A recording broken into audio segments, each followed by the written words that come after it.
Bonjour et bienvenue. Aujourd'hui, on s'attaque à un sujet complexe, les fistules périanales canines. C'est un nom un peu barbare pour une maladie qui est avant tout extrêmement douloureuse. Pendant très longtemps, on a pensé que c'était une simple infection, quelque chose de local, mais la science a complètement changé notre vision des choses. On va donc décortiquer ensemble cette pathologie pour comprendre pourquoi l'approche thérapeutique a été totalement révolutionnée. Alors, pour que tout soit bien clair, voilà notre feuille de route. On va d'abord définir la maladie avec sa fiche d'identité. Ensuite, on verra comment la reconnaître grâce aux symptômes. On plongera au cœur du mécanisme qui est en fait immunitaire. Puis on parlera du traitement de référence actuel. Et pour finir, de la gestion au quotidien. C'est parti. Première étape donc, faisons les présentations. Qui est vraiment cette maladie? Ok, il y a 4 points essentiels à retenir ici.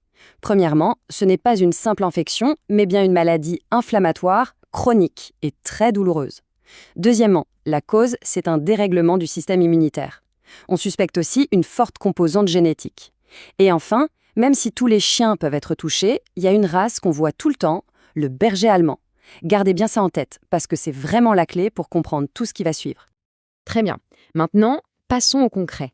Quels sont les signaux d'alarme? Comment est-ce qu'on reconnaît la maladie? Le point de départ de tout, mais vraiment de tout, c'est la douleur. Une douleur qui peut être très, très intense. Et c'est cette douleur qui va déclencher une cascade de problèmes. L'animal a mal quand il fait ses besoins, donc il se retient. C'est ce qu'on appelle la dyschésie. Il force, il a cette sensation de besoin permanent, c'est le ténesme. Et bien sûr, tout ça mène très souvent à la constipation. Ces 3 signes, ensemble, doivent immédiatement alerter. Et puis, il y a l'examen clinique. Là, le tableau se précise. On ne voit pas juste des petites irritations en surface, non. Le vrai problème est plus profond, avec ces fameux trajets fistuleux qui creusent les tissus sous la peau. Si on ajoute à ça un écoulement qui peut être purulent et une odeur très caractéristique, très forte, eh bien, le doute n'est plus vraiment permis. C'est là qu'on arrive au tournant majeur dans la compréhension de cette maladie. Pendant des décennies, on a traité ça comme une infection. Grosse erreur. La vraie cause est ailleurs, et c'est ce qui a absolument tout changé. Voilà, on est au cœur du problème. C'est un véritable cercle vicieux. Souvent, tout commence par une sensibilité, une allergie, très souvent d'origine alimentaire. Face à ça, le système immunitaire s'emballe, il surréagit et il finit par attaquer les propres tissus de l'animal. Et pour ne rien arranger, il y a très souvent une maladie inflammatoire de l'intestin qui vient se greffer là-dessus. Donc, on a bien compris, l'ennemi, ce n'est pas une bactérie, c'est le système immunitaire lui-même qui est devenu hors de contrôle. Logiquement, si la compréhension de la cause a changé, le traitement a dû suivre. On a complètement repensé la stratégie. Voyons voir ce nouveau gold standard. Et là, c'est une vraie révolution. Avant, le réflexe, c'était la chirurgie, on coupait. Aujourd'hui, regardez cette balance. Elle penche très clairement du côté du traitement médical.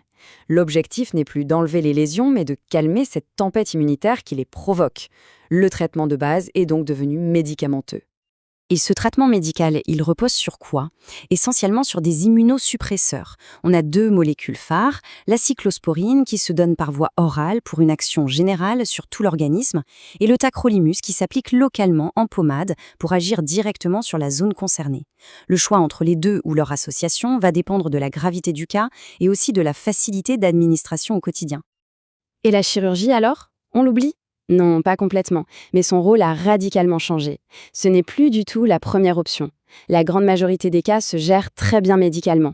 La chirurgie, elle est maintenant réservée aux cas les plus compliqués, les plus récalcitrants, ceux qui ne répondent pas au traitement. C'est une solution de dernier recours, souvent en complément, mais plus jamais seule en première intention.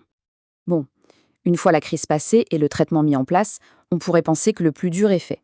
Mais en réalité, un autre combat commence, celui de la gestion sur le long terme. Alors, la bonne nouvelle, c'est que le pronostic est généralement bon si le traitement est bien suivi.